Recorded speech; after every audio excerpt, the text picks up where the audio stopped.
बात है कि एक किताब या 100 किताब से भी आप नेताजी का जो जीवनी है उनको पूरा नहीं कर सकते हैं। Netaji was very connected to society, तो उन्होंने हमारी सोसाइटी के कुछ वीकर सेक्शंस के लिए कुछ ऐसा काम किया जो उन्हें अपलिफ्ट करता हो। अपने फौज को युद्ध में जाने से पहले उन्होंने कहा, मैं तुम्हें एक कमिटमेंट दे रहा हूँ, हम ये सारे युद्ध में जीते चाहे हारे, देश आजाद हो। प्यार से कुछ लोग नेताजी कहते हैं, कुछ लोग पीपल्स लीडर कहते हैं। जर्मन ने जब वो अपने एक संस्था वहाँ तैयार किए, एक फौज भी जर्मन ने तैयार किए, तो उस लीग से सुभाष चंद्र बोस को, जो हमारे सुप्रीम है, उनको हम लोग नेताजी बोल के पुकारे। तो जैसे आपने अभी जिक्र किया आजाद हिंद फौज का, और मणिपुर में मोइरांग बोल के एक जगह है। 1944 14 अप्रैल को पूरे मोइरांग एरिया में आजाद हिंद फौज का कब्जा हो चुका था। कुछ लोग कहते हैं कि वो गुमनामी बाबा के रूप में आज भी हैं। कोई भी सरकार आज तक प्रूफ कर पाया कि उनका डेथ हुआ था? नहीं। कुछ एविडेंस जुगाड़ करना पड़ेगा जो ऑथेंटिकली हो और कानूनन ये प्रूफ हो जाए कि हाँ, गुमनामी बाबा ही नेताजी सुभाष चंद्र बोस थे। क्या जो बोस के सोशल रिफॉर्म्स थे, उनके आइडियाज थे, क्या कहीं किसी तरीके से उन्होंने वुमेन एम्पावरमेंट को भी इन्फ्लुएंस किया? 1928 विश्व का सबसे पहला रेजिमेंट है वुमेन्स रेजिमेंट, झांसी रानी रेजिमेंट या बाई। तो सर, जैसा कि हम सब जानते हैं कि सुभाष चंद्र बोस जी का एक स्ट्रॉन्ग विजन था, सेल्फ रिलायंट भारत। तो क्या इस विजन को हम अपने आज के सोशल और पॉलिटिकल सिस्टम में देख पा रहे हैं?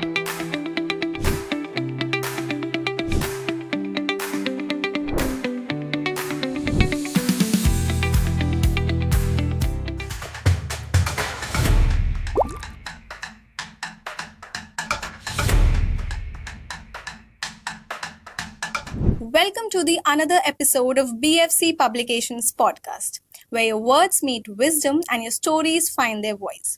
यहाँ हम मिलते हैं ऑथर से और जानते हैं उनकी जर्नी, उनकी स्टोरीज और उनकी बुक्स के बारे में। तो आज का एपिसोड शुरू करने से पहले मैं एक बहुत ही फेमस लाइन बोलना चाहूंगी, जो है, तुम मुझे खून दो, मैं तुम्हें आजादी दूंगा। ये लाइन सुनकर आप सभी समझ गए होंगे कि आज का एपिसोड किन महान पुरुष के बारे में है। वो एक नेता ही नहीं, बल्कि एक सोच, एक जुनून और क्रांति का दूसरा नाम थे। जी हाँ, नेताजी सुभाष चंद्र बोस। उनकी सोच, उनका समर्पण और उनका व्यक्तित्व आज भी हमारे इतिहास में कुछ अनसुनी दास्तां के रूप में छुपा हुआ है। तो इसी अनसुनी कहानी को समझने के लिए आज हमारे बीच में है एक ऐसे लेखक, एक ऐसे इतिहासकार जिन्होंने अपनी कला से इतिहास को एक नए रूप में समझा भी है और लिखा भी है। तो उनकी किताब सुभाष चंद्र बोस की अनसुनी दास्तां के जरिए उन्होंने नेताजी की कहानी को एक नए अंजाम तक आज के युग में पहुंचाया है। तो स्वागत करते हैं हम आज के अपने विशेष मेहमान का, श्री पीके नंदी जी का, और चलिए उनसे जानते हैं उनकी जर्नी और उनकी बुक के बारे में। So welcome to the podcast sir. धन्यवाद। We are very honoured to have you here. तो सर, मैं आपकी बुक के बारे में जानने से पहले आपके बारे में जानना चाहूंगी कि आपने अपनी राइटिंग जर्नी कैसे शुरू की। क्या कोई आपको ये बचपन का ड्रीम रहा है? मतलब आपने कब ऐसा फील किया कि हाँ, आप भी एक ऑथर बन सकते हैं, आप भी लिख सकते हैं? ये बहुत अच्छा क्वेश्चन है। मैं राइटिंग मतलब लिखने का जो शुरुआत किया था वो कोलकाता में। वहाँ शुरू से ऐसा कोई प्लानिंग नहीं था। करीब 4-5 साल कंटिन्यू मैं वहाँ था। तो वहाँ जो मेरे क्लोज जो फ्रेंड सब थे, वो लोग थोड़ा बहुत कुछ लिखते उखते थे, मैं उतना उसमें नहीं था। लेकिन उन लोगों के साथ रह रह के वहाँ पर मैं कुछ हम भी शुरू किए उन लोगों के साथ। तो थोड़ा बहुत लिखते थे, कुछ पत्र पत्रिका में वहाँ जो निकलता था उसमें निकलने भी लगा, 1-2 कविताएं भी था। तो ये बस सोच लीजिए कि वो 4-5 साल वहाँ थे, बस वहीं ख़त्म हुआ। 80 to 85 तक का बात बता रहे, वहीं शुरू हुआ था, वहीं ख़त्म हुआ था।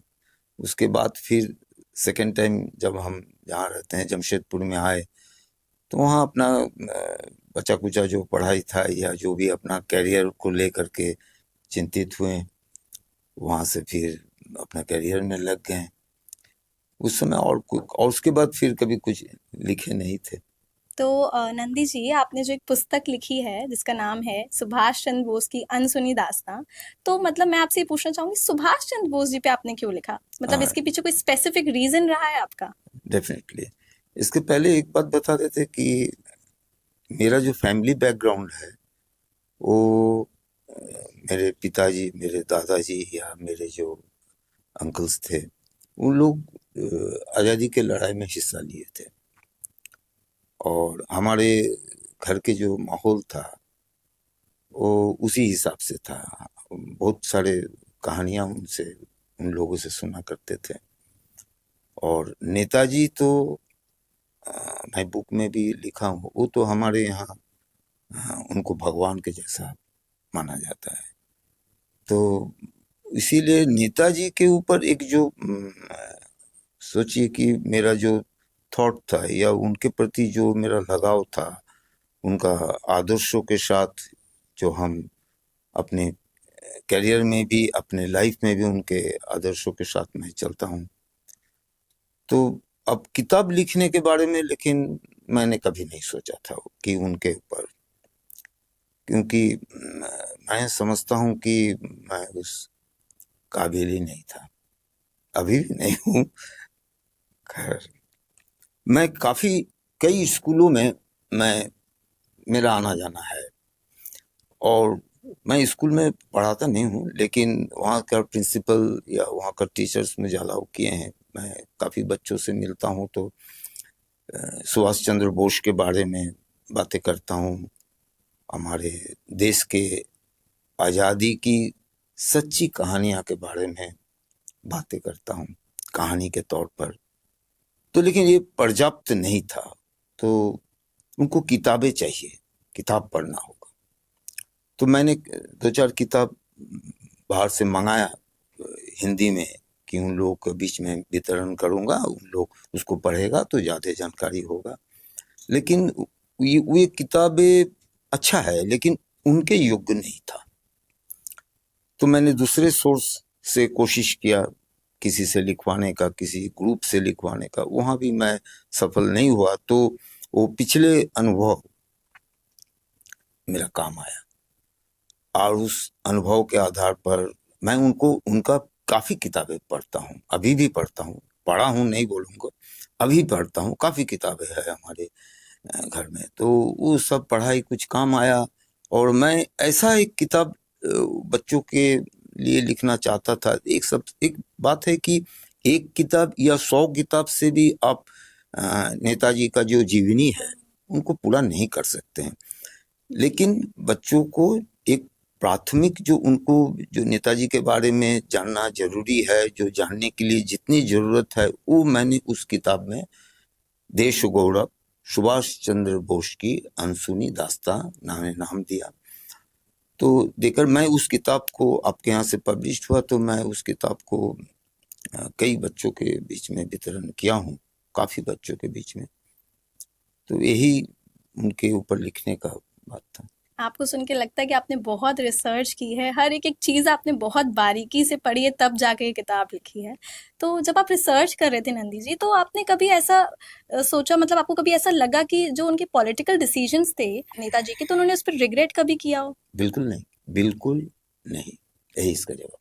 वेल, बिल्कुल नहीं। मुझे लगता है कि जितने फोकस्ड सुभाष चंद्र बोस जी थे अपने लाइफ में, उनका संकल्प जितना दृढ़ था, और मुझे लगता है जो इंसान हमेशा एक दृढ़ संकल्प लेके चलता है तो उसके जीवन में फिर रिग्रेट्स का तो कोई जगह नहीं रहती। हमेशा आगे बढ़ने की और आगे जी सीखने की जुनून रहता है। जी जी। तो नंदी जी, जैसे आप अपनी किताब में आपने मेंशन किया है that Netaji was very connected to society, तो उन्होंने हमारी सोसाइटी के कुछ वीकर सेक्शंस के लिए कुछ ऐसा काम किया जो उन्हें अपलिफ्ट करता हो?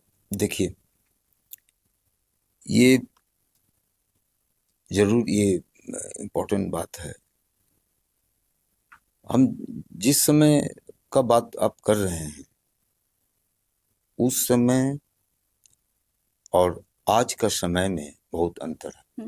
वहाँ जो भी प्रॉब्लम, सामाजिक सोशल जो भी प्रॉब्लम था, जो भी दिक्कतें था, समस्या जिसको बोला जाता है, वो सारी समस्याएं उस समय ब्रिटिश गवर्नमेंट के इर्द गिर्द में होता था, और वही रूपरेखा में ही सारे समस्या तैयार हुआ था।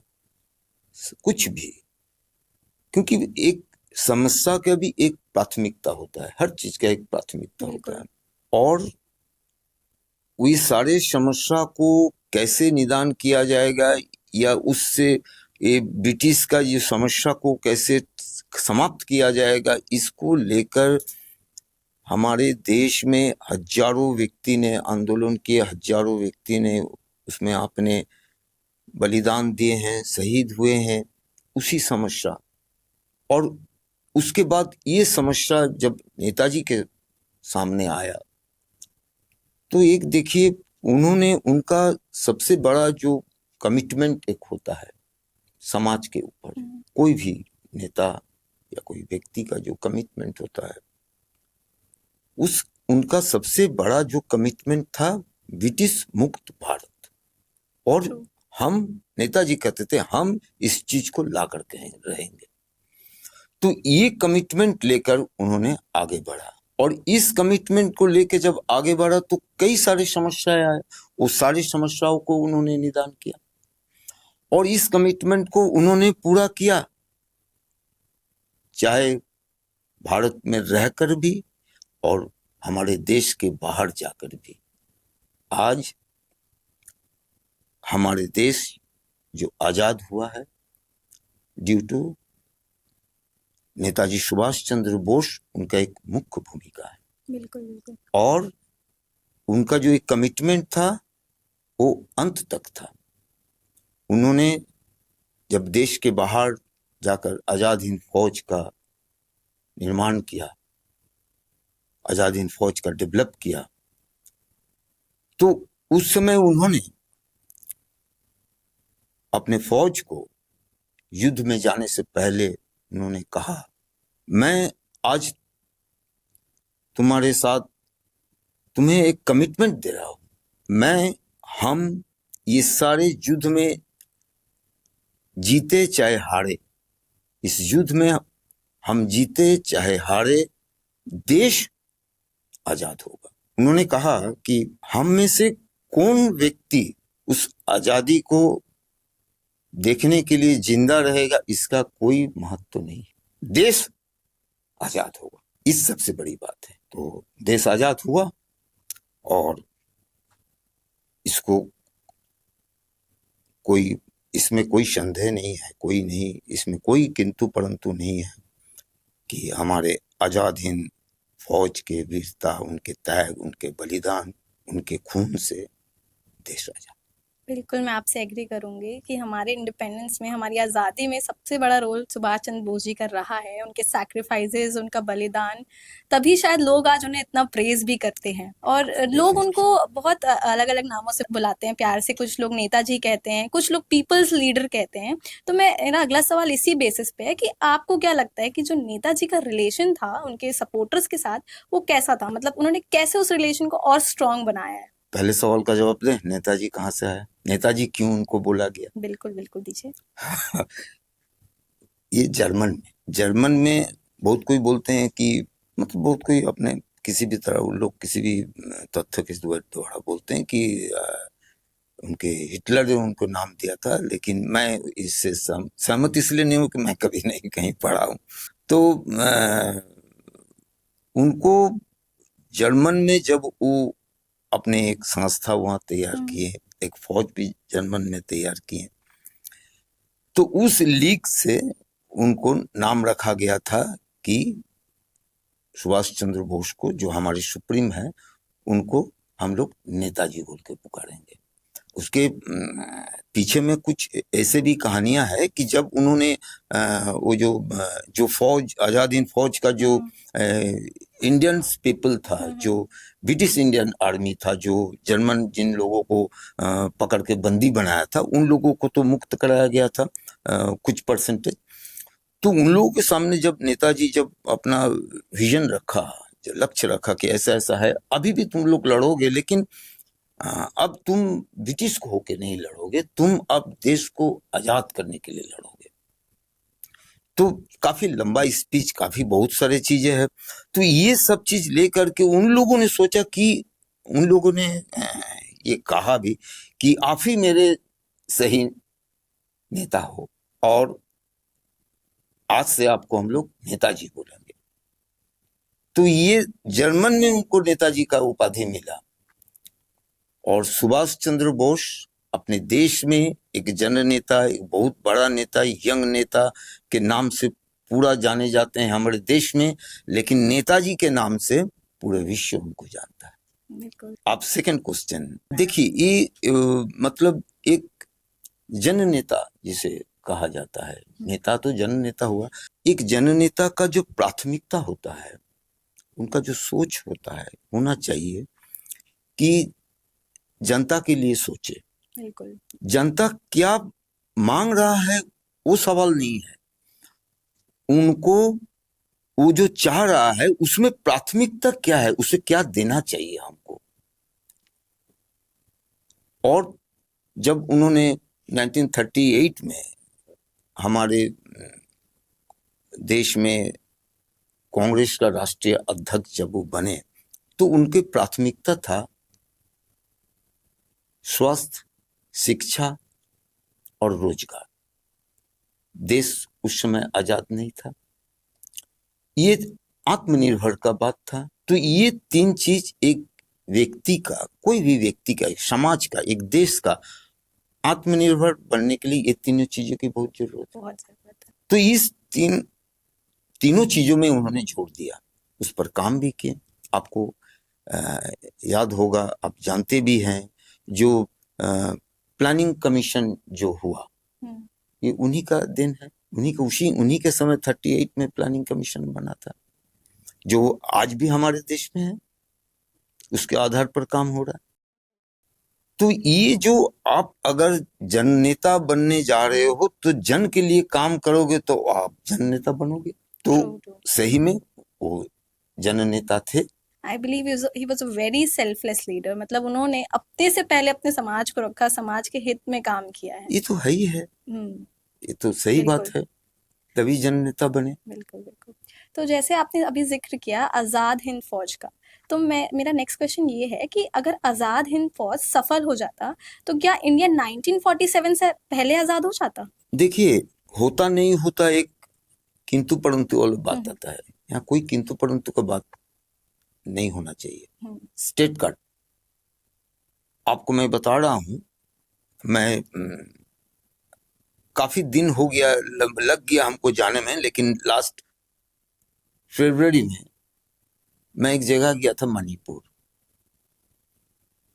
और मणिपुर में मोइरांग बोल के एक जगह है, इम्फाल उनकी राजधानी, मोइरांग, बिशनपुर। तो 1944 14 अप्रैल को पूरे मोइरांग इलाका पर, एरिया में आजाद हिंद फौज का कब्जा हो चुका था।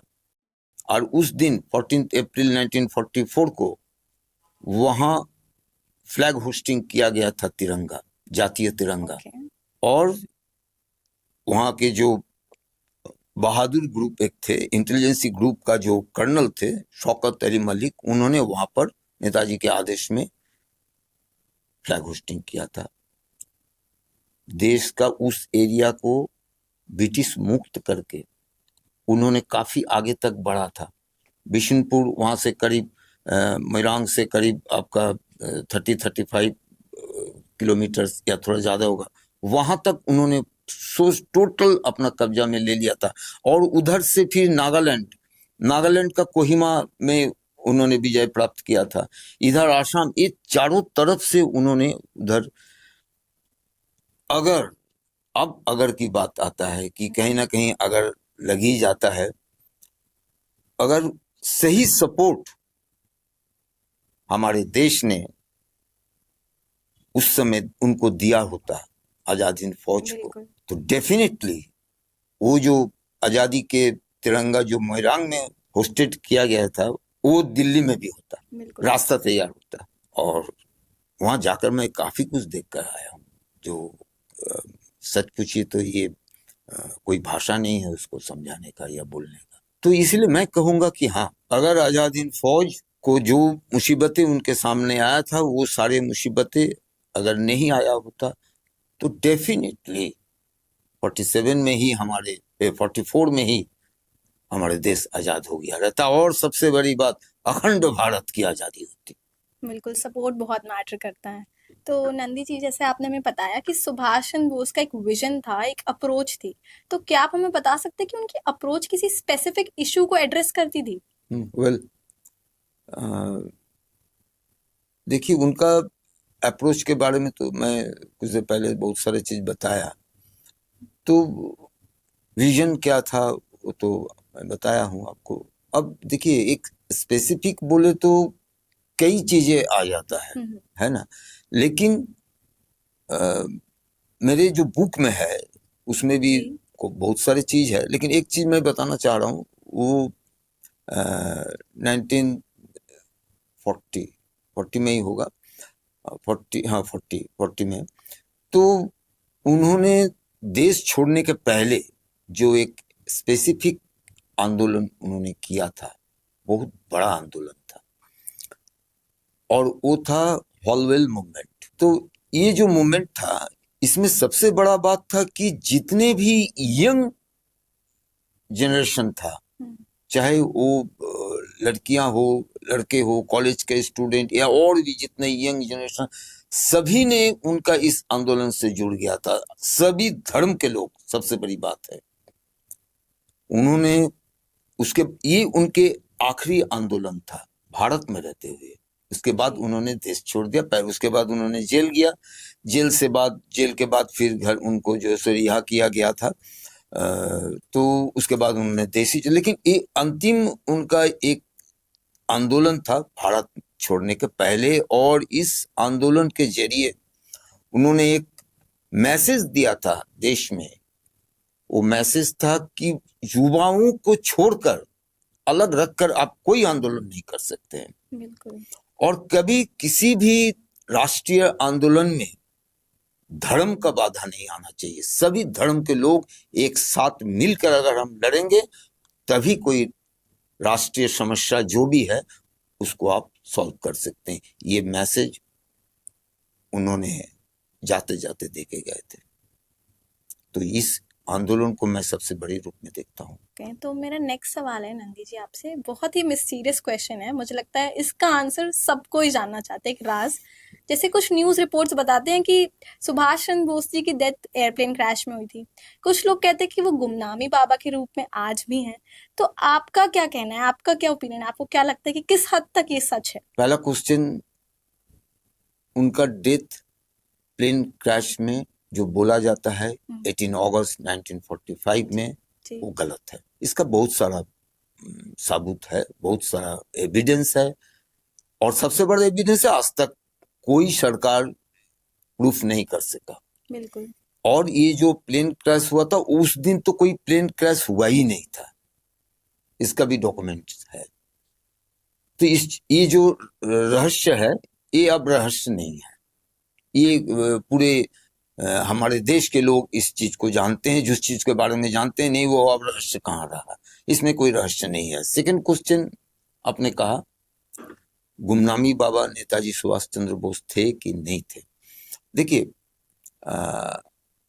हमारे पास, आपके पास कुछ ऐसे एविडेंस है जिससे हम मानते हैं कि गुमनामी बाबा ही नेताजी सुभाष चंद्र बोस है। बिल्कुल। और इस हम जो मानते हैं, इसके साथ हम अपने कुछ लोगों को जरूर जोड़ उसमें इन्वॉल्व कर सकते हैं कि वो भी मानेंगे, कि उनको हम बताएंगे, मतलब हम लोग साथ जुड़ सकते हैं, मेरे भावनाओं के साथ, हमारे विचार के साथ बहुत सारे लोगों को हम जोड़ सकते हैं।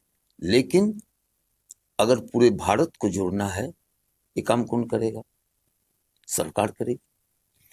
और सरकार को इस चीज को करने के लिए हमें एक ऐसा कुछ एविडेंस जुगाड़ करना पड़ेगा जो ऑथेंटिकली हो और कानूनन ये प्रूफ हो जाए कि हाँ, गुमनामी बाबा ही नेताजी सुभाष चंद्र बोस थे। उस मामले में हमारे जो रिसर्चर है, जो गवेषक है, वो अभी तक उस चीज को नहीं कर पाए हैं।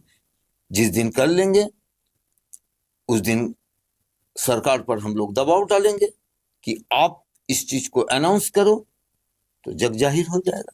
तो नंदी जी, जैसा कि माना गया है कि बोस की जो आइडियोलॉजी थी वो काफी यंग जनरेशन को इंस्पायर किया उन्होंने। तो आपके हिसाब से ऐसे बोस के कौन से काम थे जो उन्होंने यंग जनरेशन को रीडिफाइन किया इस सोसाइटी में? अच्छा क्वेश्चन है, थोड़ा पीछे जाना पड़ेगा। ओके। देखिए, हमारे देश आज़ाद नहीं था, ब्रिटिश का इसमें सरकार था। तो फर्स्ट वर्ल्ड वॉर से लेते हैं। फर्स्ट वर्ल्ड वॉर के बाद, फर्स्ट वर्ल्ड वॉर के पहले भी ब्रिटिश का कुछ काम को लेकर के, कुछ चीज़ें को लेकर के, कुछ कानून को लेकर के आंदोलन हुआ है आपको। लेकिन फर्स्ट वर्ल्ड वॉर के बाद ब्रिटिश ने जो एक वादा किया था, फर्स्ट वर्ल्ड वॉर शुरू होने के पहले भारतवर्ष से एक वादा किया था, वो उस वादा के अनुसार हमारे देश उनको पूरा सपोर्ट किया था।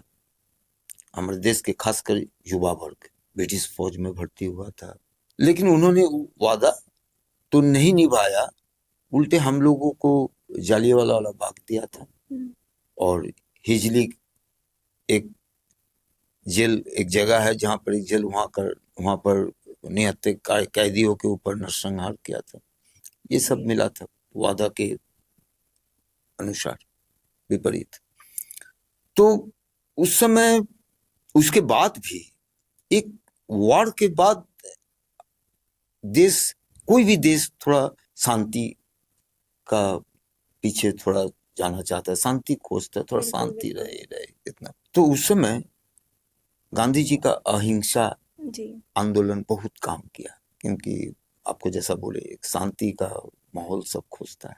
तो गांधी जी का आंदोलन हुआ। गांधी जी आंदोलन, कई आंदोलन किए थे, अच्छे व्यक्ति थे, भले व्यक्ति थे, साधु व्यक्ति थे। उस समय गांधी जी का कोई भी आंदोलन फिर हम कहेंगे, बिना युवाओं के बगैर कोई आंदोलन पूरा नहीं होगा।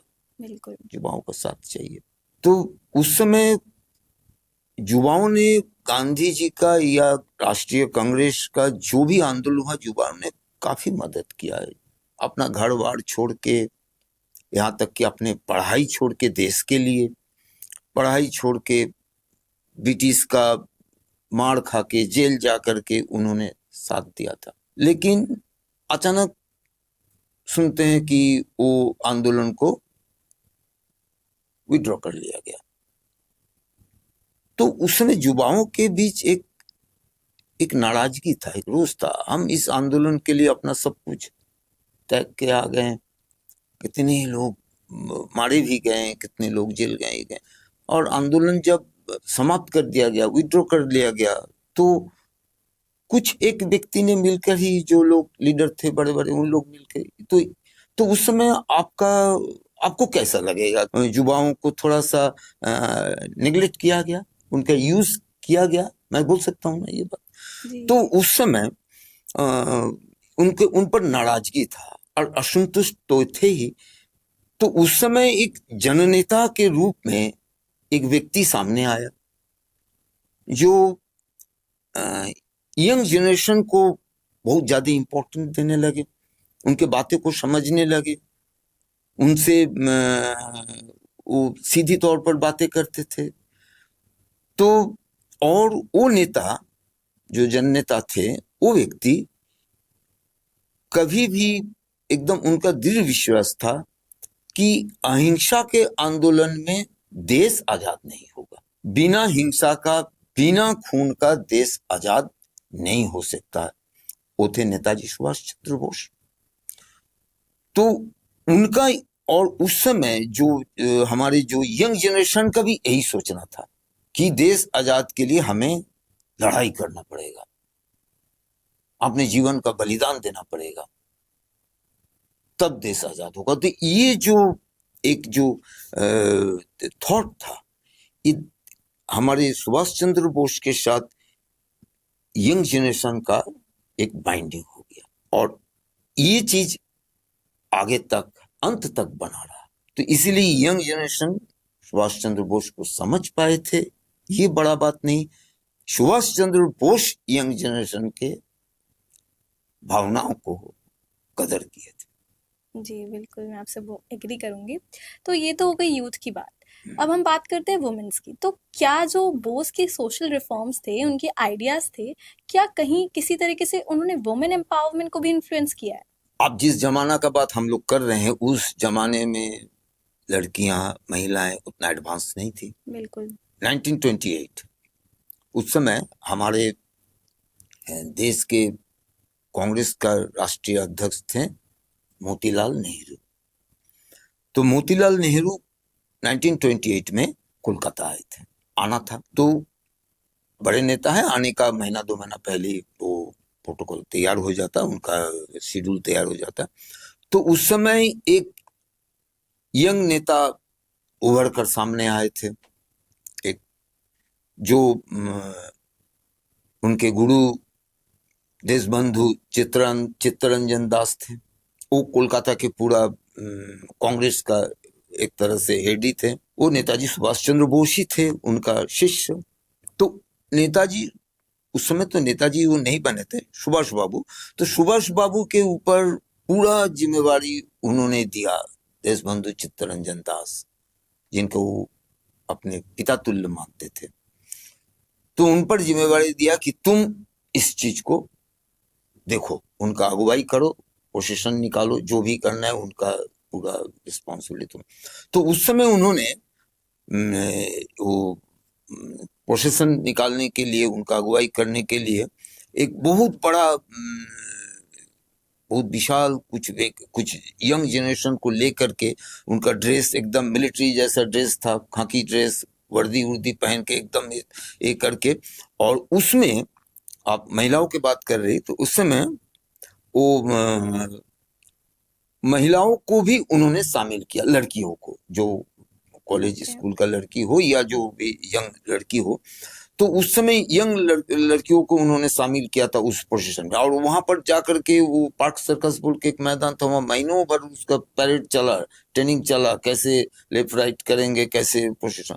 तो उस समय ये जो काम था आसान नहीं था। लड़कियों के घर से निकालना और उसको यहाँ उस पोजीशन में लाना या एक सदस्य के रूप में सामने लाना को ये थोड़ा सा। तो उस समय उन्होंने लेकिन घर घर जाकर के ये काम उन्होंने किया था। ठीक है, लड़के भी थे, लड़कियां भी थे। तो उस समय उन्होंने सोचता था, उसी समय उनका ये सोच था, ये उनका कि लड़की लड़का कोई भी सेक्टर में एक साथ कंधे से कंधे मिलाकर काम करना चाहिए।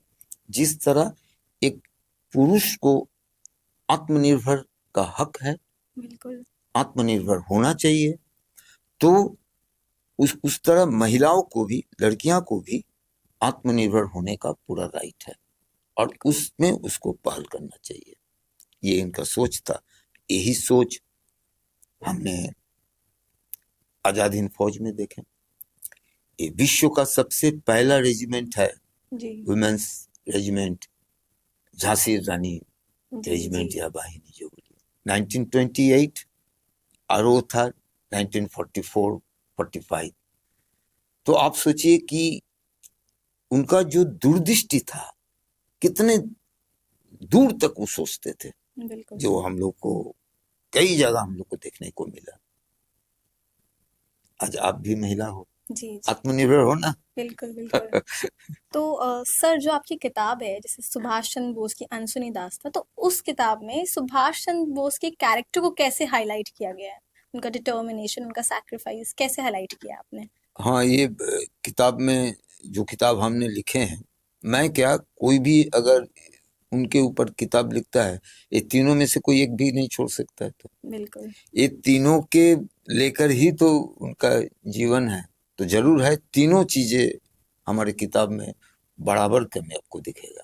तो सर, जैसा कि हम सब जानते हैं कि सुभाष चंद्र बोस जी का एक स्ट्रॉन्ग विजन था, सेल्फ रिलायंट भारत।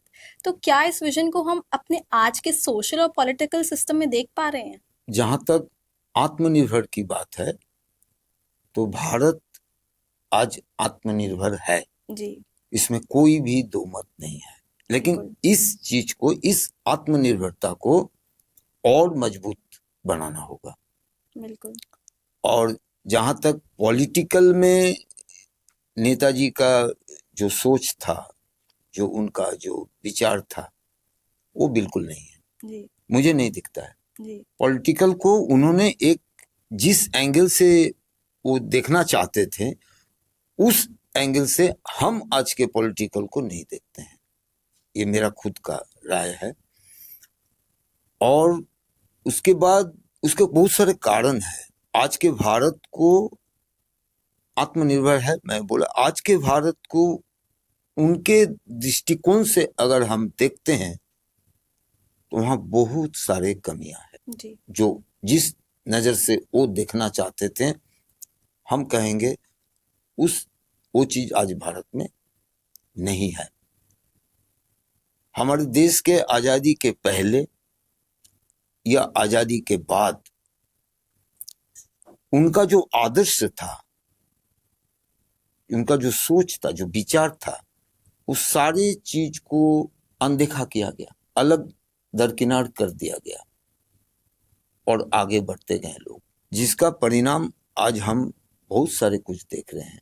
हमारे देश को वो खंडित भारत को तो नहीं देखना चाहते थे, तो सबसे पहले आजादी के पहले ही देश खंडित हो गया।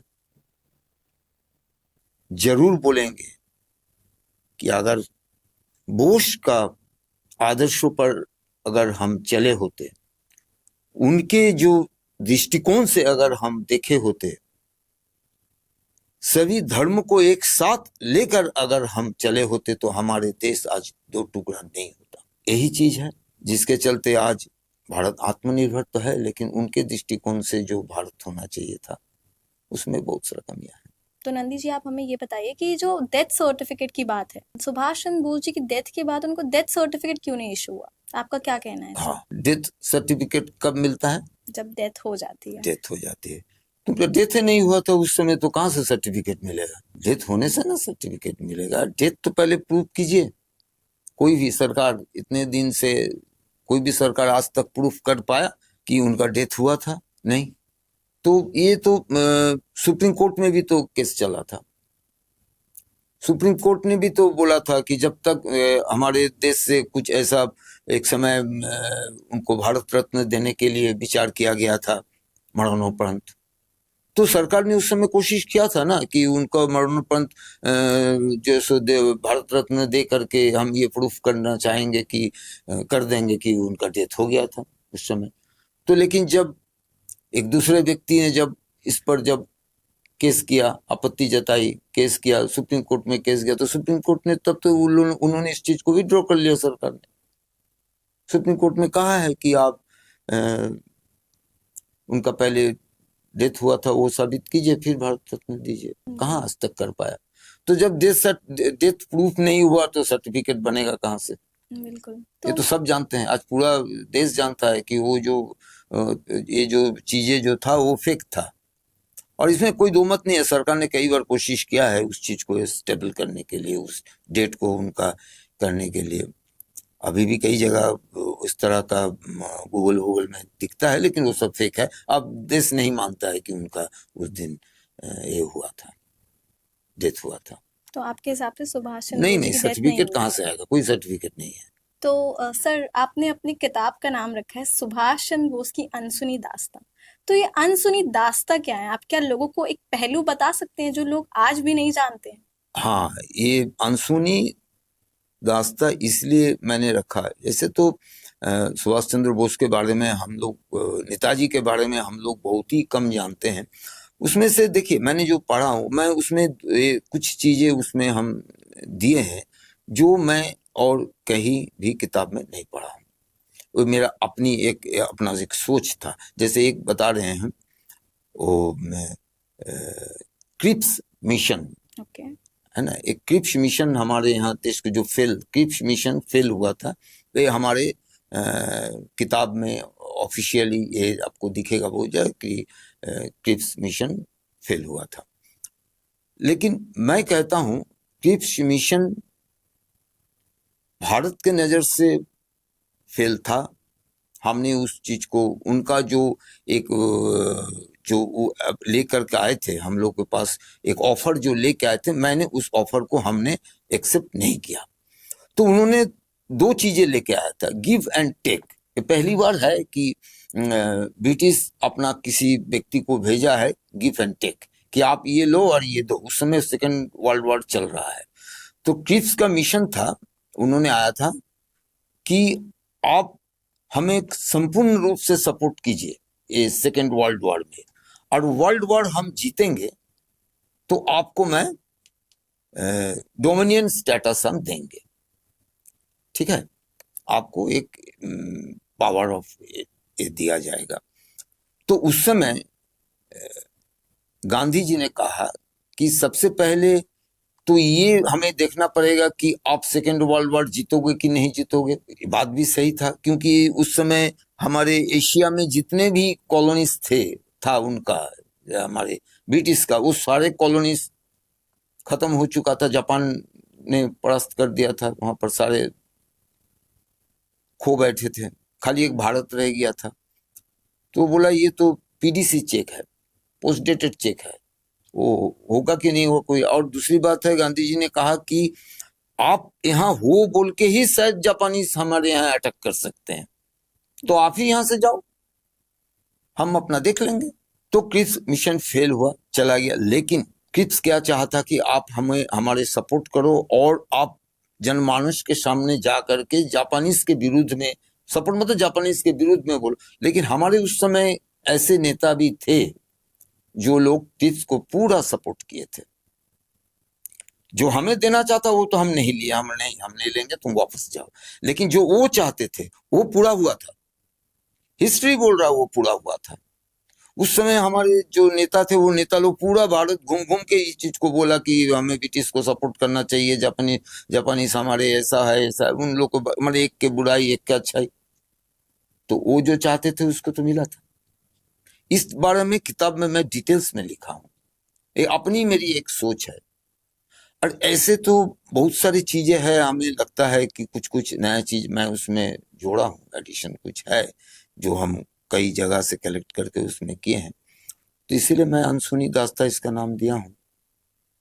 पढ़े, आप लोग पढ़िए तो बहुत सारी चीज देखने को मिलेगा, सुनने को मिलेगा, जानने को मिलेगा। ओके, तो नंदी जी, मेरा आपसे लास्ट और फाइनल सवाल ये है कि आप हमारे व्यूअर्स को क्या मैसेज देना चाहेंगे जो सुभाष चंद्र बोस की लेगेसी और लाइफ से रिलेटेड हो? सारे व्यूअर्स को मैं अपने किताब के माध्यम से ये बताना चाहता हूँ कि सुभाष चंद्र बोस को अगर जानना है तो आप कुछ पढ़ो। बिल्कुल। मैंने जो किताब लिखा, देश गौरव सुभाष चंद्र बोस की अनसुनी दास्तां, आप इसे पढ़ो। लेकिन कोई जरूरी नहीं कि आप इसे ही पढ़ो, उनका खुद का लिखा हुआ किताब है, उसको पढ़िए। इंग्लिश में भी है, हिंदी में भी है, बंगाली में भी है, उनका लिखा हुआ किताब पढ़िए। मैं अपने किताब को लिखने का जो क्यों मैं लिखा वो मैं पहले ही बता चुका हूं कि मेरा उद्देश्य था, जो नेताजी सुभाष चंद्र बोस के बारे में जानना चाहते हैं, खासकर मैं यंग जनरेशन की बात कर रहा हूँ, स्कूल कॉलेज के स्टूडेंट्स के बारे में बात कर रहा हूँ, उनको ये किताब पढ़ना चाहिए। और इस किताब के जरिए नेताजी, बहुत छोटा किताब है, बहुत छोटा सा है, लेकिन इसके जरिए वो नेताजी को समझ सकते हैं। आज के यंग जनरेशन को, जो हमारे देश का भविष्य है, बिल्कुल। वो अपने देश का जो भविष्य है, वो अपने कैरियर को स्टेबल करने के लिए, अपने कैरियर को मजबूत करने के लिए एक स्ट्रॉन्ग आइडियोलॉजी का उनको जरूरत है। और वो आइडियोलॉजी, वो आदर्श अभी का समय में एकमात्र नेताजी सुभाष चंद्र बोस के आइडियोलॉजी पर ही चलकर वो सशक्त और सर्वांगीण विकास बन सकते हैं। जी, ये बिल्कुल। मेरा दावा है। उन्हें पढ़ना पड़ेगा, जानना पड़ेगा, तभी उनके आदर्शों को आप समझ सकिएगा। जैसा कि हम सब जानते हैं, नेताजी का एक सपना था, एक ऐसा भारत जो आजाद हो, जो किसी का गुलाम ना हो। लेकिन सबसे बड़ा सवाल ये है कि क्या हम उनकी सोच को जी रहे हैं? हम आजाद तो हैं क्या, पर हम सही मायने में आजाद हैं? आज हमने उनके जीवन के कुछ ऐसे पहलुओं के बारे में जाना जो शायद हमेशा इतिहास में छुपा रह जाता।